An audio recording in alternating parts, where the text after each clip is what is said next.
자, 그리고요. 이런 가운데 1심 재판부가 이 특검의 사형 구형보다 낮은 무기징역을 선고하면서 민주당 쪽에서는 반발의 목소리가 커지고 있습니다. 내란 수계 윤석열의 무기징역이 선고된 것은 사법정의의 명백한 후퇴입니다. 결과와 내용 면에서 모두 부족했습니다. 감경 사유는 더욱 처참합니다. 조희대 사법부를 이대로 둘 수 없습니다. 지기현 판사, 정말 세상 물정 모르고 국민의 정서도 모르는 철딱선이 없는 그런 판결을 한 것입니다. 사형 선고를 고대한 대다수 국민의 상식과는 거리가 먼 판결이었습니다. 내란 수계 윤석열이 교도소 담장을 걸어 나올 수 없도록 사면법 개정안을 조속히 처리하겠습니다. 국민의힘도 내란 동조 정당이 아니라면 사면법 개정에 동참해 주시기를 바랍니다. 자, 민주당은 감경 사유가 처참할 지경이다. 정청래 대표가 이렇게 평가를 했고요. 일단은 사형은 가석방이 불가능하지만 이 무기징역은 가능하지 않습니까?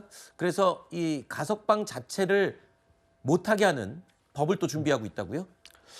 일단 관련해서 사면권을 제한하는 그런 법을 지금 준비 중에 있고요. 그런 필요성도 분명히 있어 보이긴 합니다.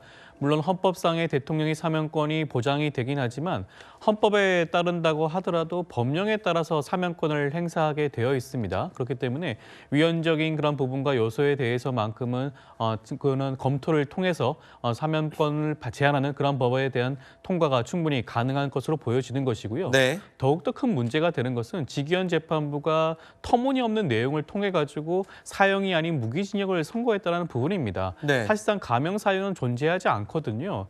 일반적인 형사 사건의 경우에는 뭐 피해자가 뭐 고령이라든가 아니면 네. 건재 전력이 없다라든가 그런 부분들이 감형의 사유가 될 수가 있지만 이 사건은 일반 형사 사건이 전혀 아니죠. 네. 현직 대통령도 형사 처벌을 받을 수가 있는 내란죄 사건입니다. 그 네. 부분을 인정했음에도 불구하고 피해가 발생하지 않았다. 피해가 발생하지 않은 부분도 이진관 재판부가 설시했듯이 국민들이 앞장서서 막은 부분이에요. 그리고 네. 일부 군경들이 적극적으로 응하지 않았던 그런 부분도 있는 겁니다. 그럼에도 네. 불구하고 터무니없는 선고가 나왔기 때문에 사면을 제한하는 그런 법도 충분히 검토할 필요가 있지 않을까 싶습니다. 일단은 사면권은 법적으로 보장된 권한인데 이거를 특정인을 대상으로 법을 바꿔서 사면을 제한한다?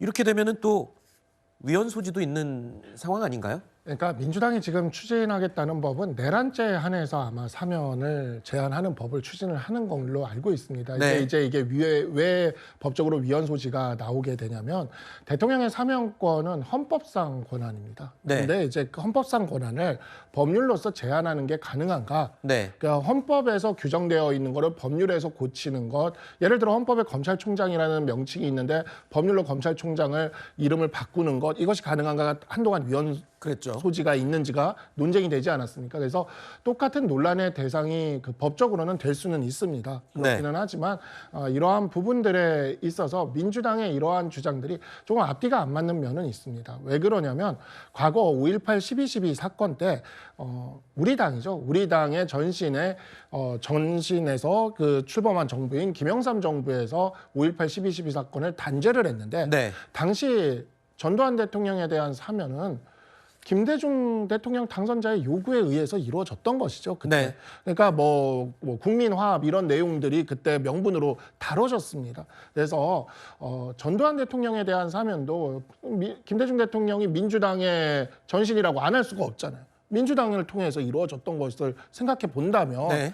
일단 그 부분에 대해서 명확하게 입장을 내놓고 이 법을 네. 추진하시던가 하는 게 아하. 맞지 않을까라고 생각을 합니다.